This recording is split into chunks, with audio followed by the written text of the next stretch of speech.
এই জায়গার নামটা উপরেই লেখা আছে, মার্কেটের উপরে লাল বিশাল অক্ষর দিয়ে এটাকে বানানো হয়েছে চন্দ্র কমার্শিয়ালে ভাল ভিব্রাতে।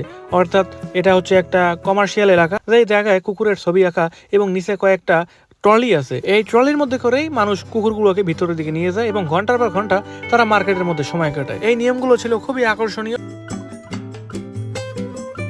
এইখানে এক একটা জিনিসের দাম এক এক রকমের, নির্ভর করে কি পাথর দিয়ে তৈরি করছে। আমি চাই এমন একটা পাওয়ার ব্যাংক যেটা দিয়ে কমপক্ষে আইফোনকে 4 থেকে 5 বার চার্জ দিতে পারবো, এরকম একটা। এখানে যেহেতু অনেক পাওয়ার ব্যাংক আছে, খুঁজতে একটু সময় লাগবে। এতদিন এই ক্যামেরাটা ছিল একটা গ্লাসের মধ্যে বন্দি করা, উপর থেকে দেখে খুব বেশি ভালো বুঝতে পারিনি। আজকে সামনাসামনি দেখলাম এবং ধরলাম, কিন্তু কোনোভাবে এটাকে উপরের দিকে উঠাইতে পারতেছি না। ব্লগিং জগতে সবার কাছেই মনে হয় এই ক্যামেরাটা অনেক পছন্দের ক্যামেরা। এটার নাম হচ্ছে Insta360 Pro 2। এবার আস্তে করে খুলে হাতে নেই, এই তো কত বড়! প্যাকেটের উপর থেকে ছোটই মনে করছিলাম, কিন্তু খোলার পরে বেশ ভালোই বড় মনে হয়েছে। আসসালামু আলাইকুম সবাইকে, আমি শেখ নিলয়। কেমন আছেন সবাই? আশা করবো যে যেখানে আছেন অনেক ভালো এবং সুস্থ আছেন। আজকে বের হওয়ার পরে আকাশটা হঠাৎ মেঘলা হয়ে গেল, বুঝলাম না এই সব দিনেও কেন এরকম আবহাওয়া। সকাল থেকে ভালোই ছিল, হঠাৎ করেই এরকম এলোমেলো হয়ে গেছে। আজকে আমরা যাচ্ছি মিডিয়া মার্কেটে। ইতালিতে সবাই এই মার্কেটটাকে মিডিয়া ওয়ার্ল্ড নামে চিনে।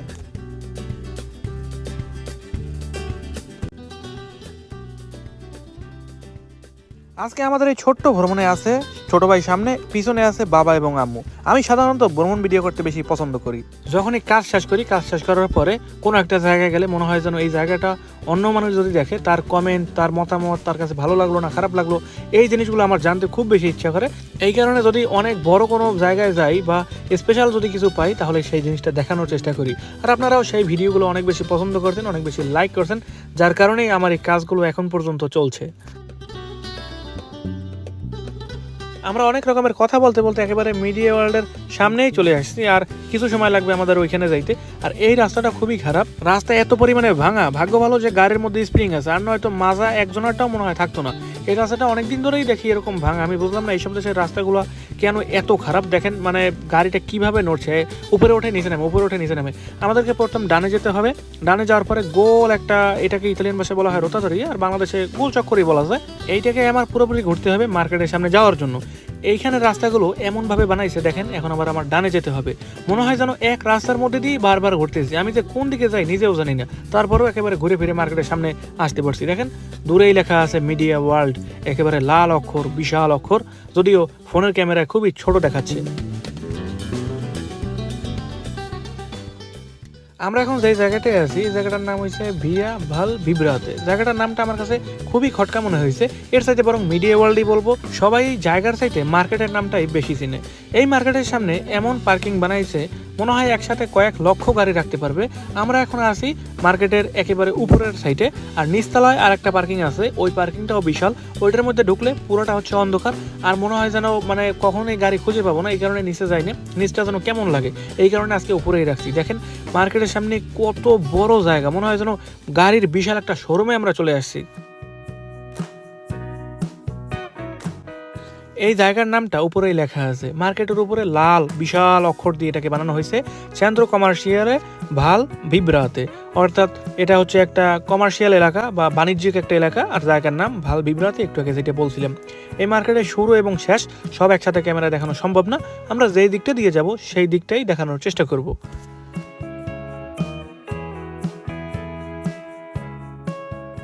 এইসব দেশের মার্কেটে শুধুমাত্র মানুষরা ঘোরে না, কিন্তু কুকুর, বিড়াল, বিভিন্ন রকমের পশু পাখি নিয়েও কিন্তু মানুষ মার্কেটে আসে।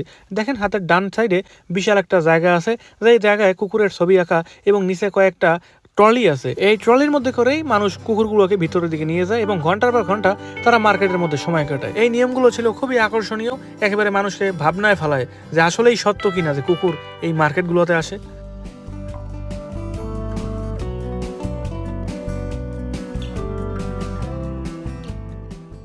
শপিং মলে ঢোকার সাথে সাথেই দেখি সবাই খাবার টেবিলে বসে গল্প করতেছে। ইউরোপের দেশের মানুষেরা আবার এই ধরনের গল্প একবার শুরু করলে কয়েক ঘন্টা পার করে দেয়।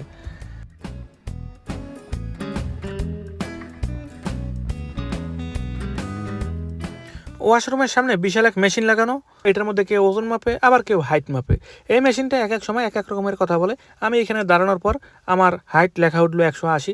এখন 180 দিয়ে কি বোঝাইতেছে আমি ঠিক বুঝলাম না। যদি একেবারে ফিট বলতো তাহলে একটু ভালো করে বুঝতে পারতাম। যাই হোক, ওখান থেকে চলে আসছি। ওটার মধ্যে টাকা না দিলে ওইটা এক এক সময় এক এক কথা বলে, টাকা দিলে একেবারে লক ঠক সব খুলে যায়। আমরা এখন সরাসরি চলে যাব মিডিয়া ওয়ার্ল্ডের দিকে। আর এখান থেকে মিডিয়া মার্কেট পর্যন্ত যেতে প্রায় 5 থেকে 7 মিনিট সময় লাগবে। আমরা আজকে অন্য একটা গেট দিয়ে যেহেতু ঢুকছি। খুব সুন্দর একটা কসমেটিক্সের দোকান দেখলাম। এখানে বিভিন্ন রকমের গলার জিনিস, হাতের জিনিস, আংটি, এই ধরনের জিনিসগুলো পাওয়া যায়। এই দেখেন কি সুন্দর, একেবারে মনে হয় যেন গোল্ড, ডায়মন্ড এই ধরনের জিনিসগুলো বিক্রি করে। এইখানে এক একটা জিনিসের দাম এক এক রকমের, নির্ভর করে কি পাথর দিয়ে তৈরি করছে, কি ম্যাটেরিয়াল দিয়ে তৈরি করছে। কোনোটার দাম আছে 5 ইউরো, 10 ইউরো, আবার 50 ইউরো পর্যন্ত কিন্তু পাওয়া যায়। এই শপিং মলটা আমার কাছে সবচেয়ে বেশি ভালো লাগে এই কারণে, এটার মধ্যে ঢুকলেই মনে হয় যেন আমি একটা এয়ারপোর্টের মধ্যে চলে আসছি।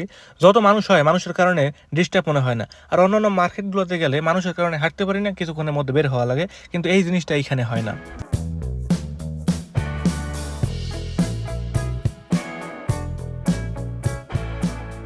আমরা কিন্তু মিডিয়া ওয়ার্ল্ডের ভিতরে চলে আসছি। আর আসার সাথে সাথে পাওয়ার ব্যাংকের যে গলি আছে সেইখানে চলে আসলাম। পাওয়ার ব্যাংক দেখানোর আগে ছোট্ট একটা টেকনোলজি দেখাই। এই একটা ডিভাইসের মধ্যে আইফোন, এয়ারপোর্ট বলতে যেগুলো আর কি আইফোনের এয়ারফোন আর কি, ওইগুলো চার্জ দেওয়া যায়, অ্যাপেল ওয়াচ চার্জ দেওয়া যায়, মানে সমস্ত কিছু একটা ডিভাইসের মধ্যেই সম্ভব। আমার একটা পাওয়ার ব্যাংক প্রয়োজন, অনেক আগে থেকেই একটা পাওয়ার ব্যাংক কেনার ইচ্ছায় ছিলাম, কিন্তু খুব একটা বেশি বুঝে উঠতে পারি না যে আসলে কোন ধরনের পাওয়ার ব্যাংকগুলো কিনবো। আজকে একটা কিনবো, ভালো হবে না খারাপ হবে এটা ব্যবহার করার পরে বুঝবো। এই পাওয়ার ব্যাংকটা দেখলাম, এটা নাকি রোদের মাধ্যমেও চার্জ করা সম্ভব। দাম ছিল 60 ইউরো, বাংলাদেশ টাকায় প্রায় 8 থেকে 9 হাজার টাকার মতো। আর একটা পাওয়ার ব্যাংক দেখলাম, এটা দিয়ে আইফোন খুব বেশি একটা সময় চার্জ করা যাবে না, মাত্র কয়েকবার।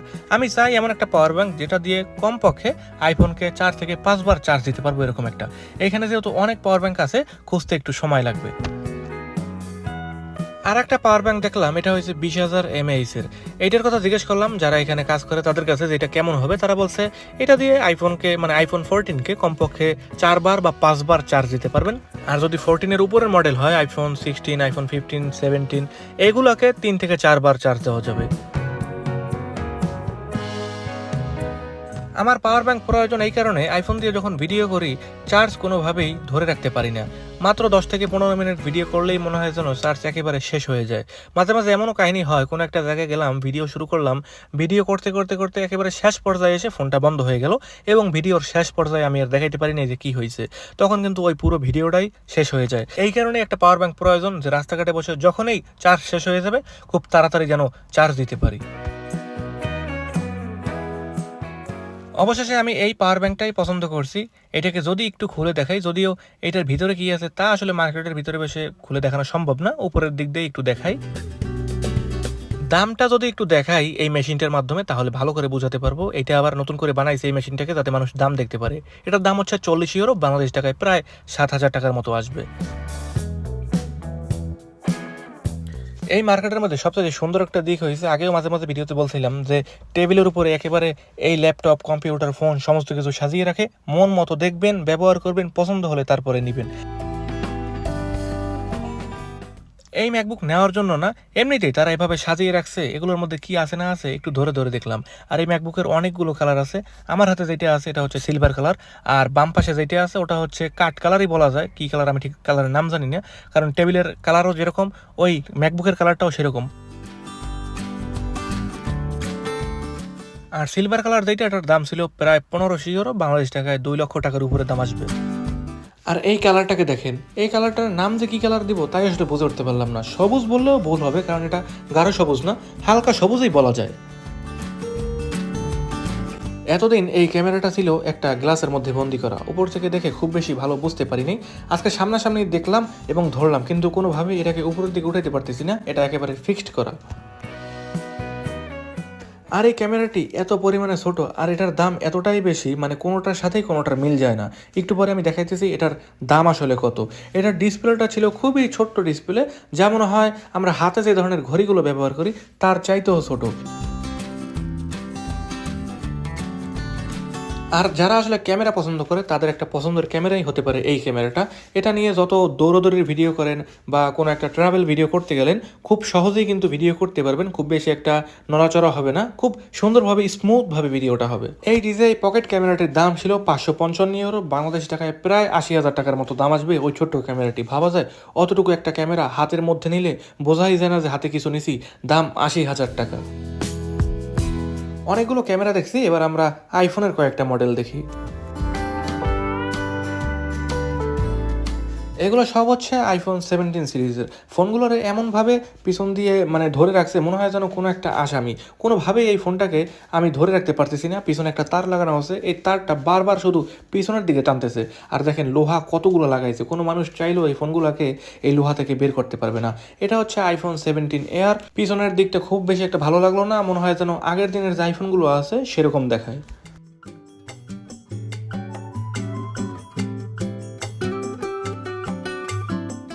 আইফোন 17 সিরিজের আমার কাছে সবচেয়ে পছন্দের কালার হচ্ছে এইটা, সিলভার কালার। দেখেন পিছনের কালারটা কত সুন্দর। আর এই ফোনগুলো মানুষের জন্য একেবারে ফ্রি করে রেখে দিছে, যার যেমন মন চায়। বিশেষ করে কিন্তু আমরা ফোন কিনতে গেলে অবশ্যই ফোনের ক্যামেরা একটু দেখি যে ক্যামেরাগুলো কেমন, ভিডিও করলে কেমন হয়, জুম করলে কেমন হয়। এই জিনিসগুলো যদি না দেখা যায় তাহলে কেমনে হয়। এই কারণে এই মার্কেটগুলো এই ব্যবস্থাগুলো করে রাখছে।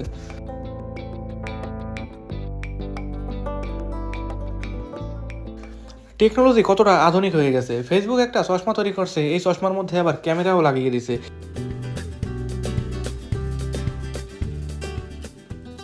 এখন থেকে খুব সহজে ভিডিও করা বা ছবি তোলার জন্য ফোন বের করতে হবে না, এই সাধারণ চশমাগুলো দিয়েই করতে পারবেন। পাশে কয়েকটা ঘড়ি ছিল, দেখার খুব ইচ্ছা ছিল, কিন্তু বর্তমানে ঘড়িগুলো সব বন্ধ আছে। ব্লগিং জগতে সবার কাছেই মনে হয় এই ক্যামেরাটা অনেক পছন্দের ক্যামেরা। এটার নাম হচ্ছে Insta360 Ace Pro 2।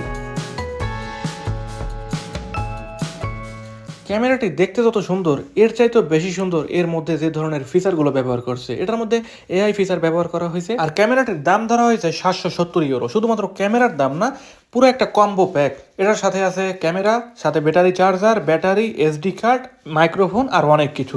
যদি এগুলো কিছু না নিতে চান, শুধুমাত্র ক্যামেরাটি নিতে চান, তাহলে আপনার গুনতে হবে প্রায় 400 ইউরো।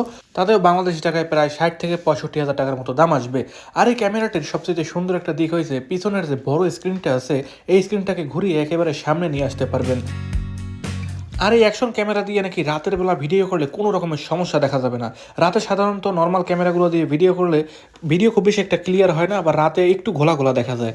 এইটা দিয়ে করলে নাকি এই সমস্যাগুলো দেখা যাবে না। যদিও আমি কখনো ব্যবহার করিনি, ক্যামেরা কোম্পানি যেমনটা বলে দিয়েছে, মানুষের রিভিউ যেমনটা দেখছি তেমনটাই বললাম।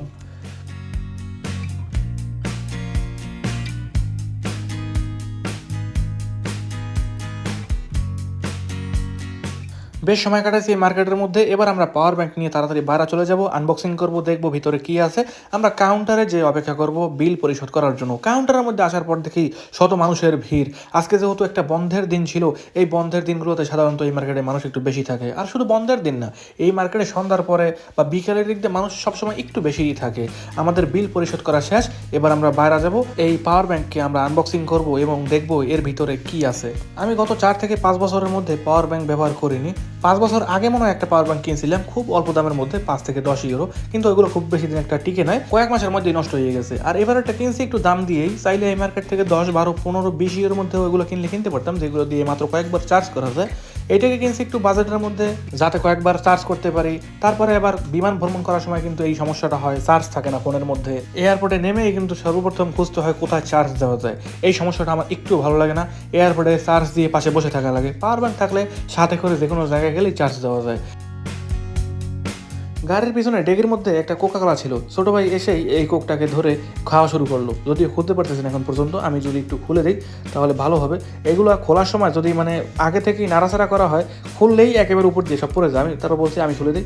এরপর আমি একটু টেস্ট করলাম, ভালোই লাগলো এই গরমের মধ্যে অনেক সময় পরে এই জিনিসটা খেয়ে।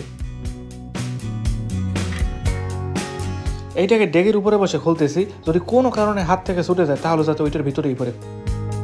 কোন দিক দিয়ে যে খোলে তাই আসলে বলতে পারি না। চারো পাশ দিয়ে গাম লাগানো, এটাকে মনে হয় শেষ পর্যন্ত ছিঁড়েই ফেলতে হবে।